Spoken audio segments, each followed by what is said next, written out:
Hello there. Hello there. I hope you're having an amazing morning so far. Maybe getting ready to go to work or having breakfast. And I am glad just to be here. I have been running Full Plate Living now for a few weeks, and it has been amazing the results and the feedback, and how people have found this simple strategy so easy to apply. And I wanted to share just a snippet of it and talk about fiber and this question that a lot of people tell me, a lot of my clients, a lot of people on Instagram, when they send me messages or even here, am I eating enough to lose weight? And I know that that's a question that a lot of people try to decode. And yes, nutrition is an amazing component and it's a very important component when you're trying to lose weight, but there are other components as well that influence. And we all know the whole calorie deficit and all of these things. So 3,500 calories equals 1 pound.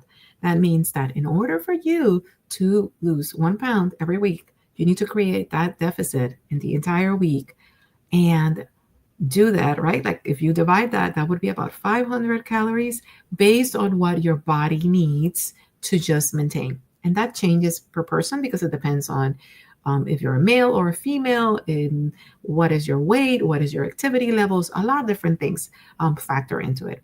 But that is the general rule.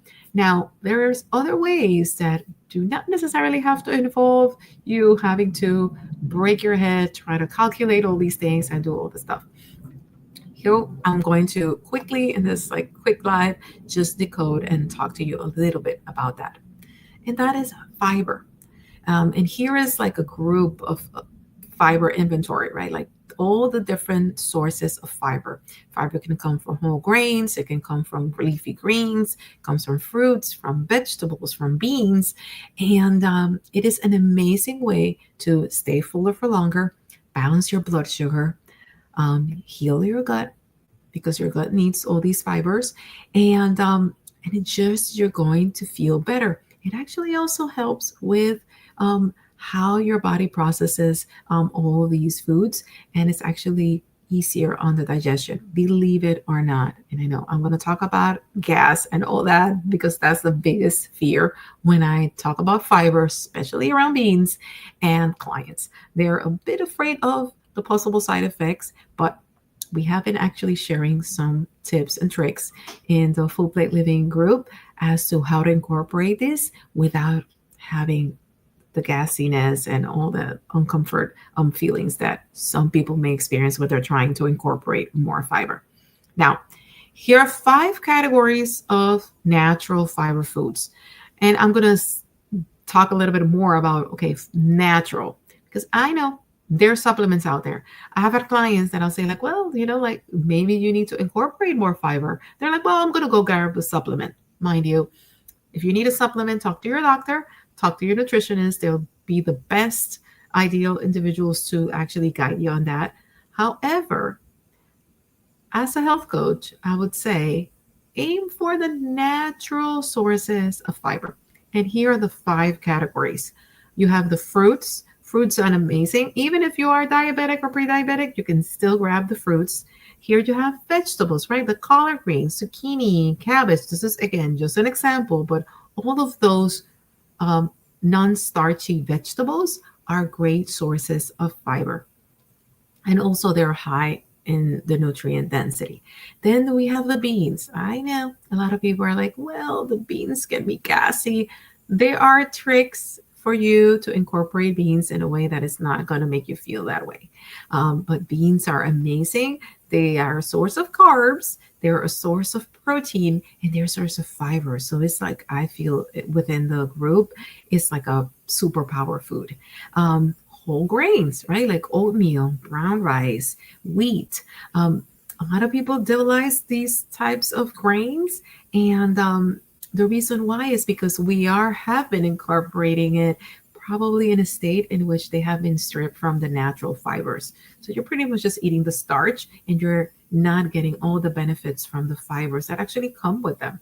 And then finally, nuts and seeds. I know, so a lot of people are surprised. I'm like, wait, these are sources of fiber. I'm like, yes, these are great ways of adding fiber.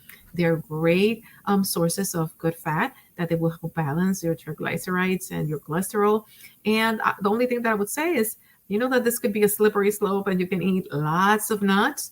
Be mindful that they are a source of fat as well, and just to be mindful about the portion. Now, I wanted to show two examples of how you can power up a meal and add more fiber.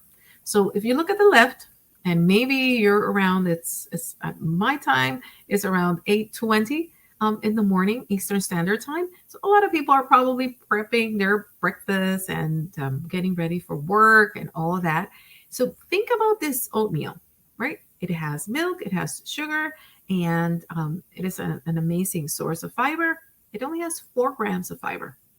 Now, if you look at the plate on the right, you're going to see the same plate of oatmeal, but we have added apples, we have added almonds, and we swap the added sugar out because we know that added sugar can be something that will creep up into our diets, and it actually impacts your blood sugar levels. So it's better to have natural sources of sugar versus having these added sugars. So taking that sugar out and then adding the sugar in a form of fruit that comes with fiber. You're eating the skin of the fruit, very important because that's where a lot of the fiber is. And look at the difference. The plate on the left has 4 grams of fiber, and the plate on the right has 12 grams of fiber. It actually feels like you would be fuller with the one on the right, and it actually looks a lot more appealing. So, this is a simple way of not necessarily restricting what you're just eating or changing completely everything that you're adding into your diet, but actually just powering up that oatmeal by adding more fiber. You're going to feel fuller. You're not going to get that big of a spike when you're eating this in comparison to just the oatmeal, and you are going to feel much better. Now, let's go to the next example. Baked potato. Everybody loves a baked potato. And now that the fall is finally upon us, if you're in the northern hemisphere and if you're in the New York area like I am, weather is already getting cooler. And think about this potato. Remember, with the skin, you have to eat the skin. That's where the fiber is from the potato. So if you don't eat the skin, you're pretty much stripping it away from the fiber.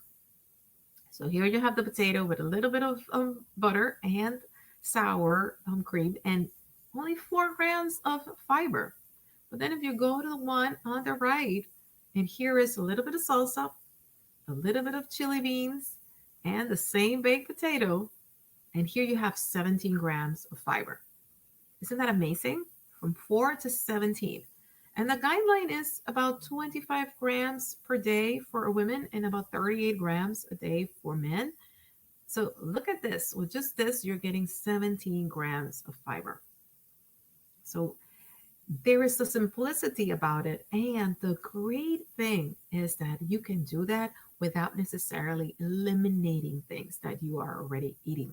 This is just a way of reinventing your meals in a way that is going to incorporate that fiber. Now, I have a few quick tips that I want to leave you with. So you can think about this and maybe set a goal of incorporating more fiber. Maybe pick one meal a day and focus on that for a few days, and then you move towards the other meals. But I have two quick tips for you. The one is that when you add natural fiber to what you eat, you need to go slowly. And what do I mean by that? That if you have not been incorporating any fiber at all, and all of a sudden you power up every single meal all at one time, you're going to get a little bit of that gassiness that we talked about earlier, a little bit of those side effects. So don't go too fast because it's going to be a bit shocking for your body. So I will suggest start with one meal. Start with just one meal, incorporate that fiber with that meal, and build from there. So if you saw the oatmeal and maybe now you're about to get ready to prep for your breakfast, think about, okay, can I add some fruit to this? Can I add some almonds? If you're having yogurt, the same thing. Can you add some berries to it?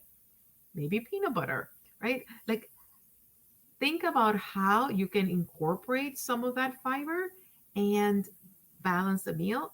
Work on that for a few days and then build the next meal.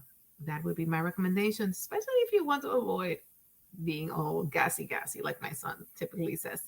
Now, the other tip that I wanted to share is that the more natural fiber foods you eat, the more water you're going to need because you need to keep that digestive system working efficiently. And I was joking with a client the other day saying, you know, that if you incorporate all these fiber, but you're not drinking enough water, you're going to create a traffic jam. And the client was laughing because you knew exactly what I was talking about. So please aim for at least 6 glasses of water a day. That is a great start. Build from there. And if you can drink more, that is even better. And I know that now that the temperature is cooling off and maybe more of a challenge, you're not feeling as inspired to drink the water, but try to incorporate some herbal tea, try to incorporate some ways like that, and then that may actually be an amazing way of still hitting that hydration goal without feeling like, oh, now I need to drink this cold water and I don't even feel like it. And that is the most amazing tip that you can incorporate now that the weather is cooler, to still add a little bit sass, right? Like add some herbal tea in there, um, and even infuse. And that actually makes all the difference. And maybe that's the right approach for you to incorporate a lot more water and avoid that gassy feeling. Now, I hope that this is something that helps you. Think about these tips. Think about your next meal and how you can actually power that up and start slow. Do that for a few days and then build up from there. And before I let you go, I am going to remind you that I have an amazing workshop for those that have just been diagnosed with prediabetes, don't know where to start. They're hearing all these amazing advice that sometimes contradicts itself and it leads you in all different directions. Should I go keto? Should I do intermittent fasting?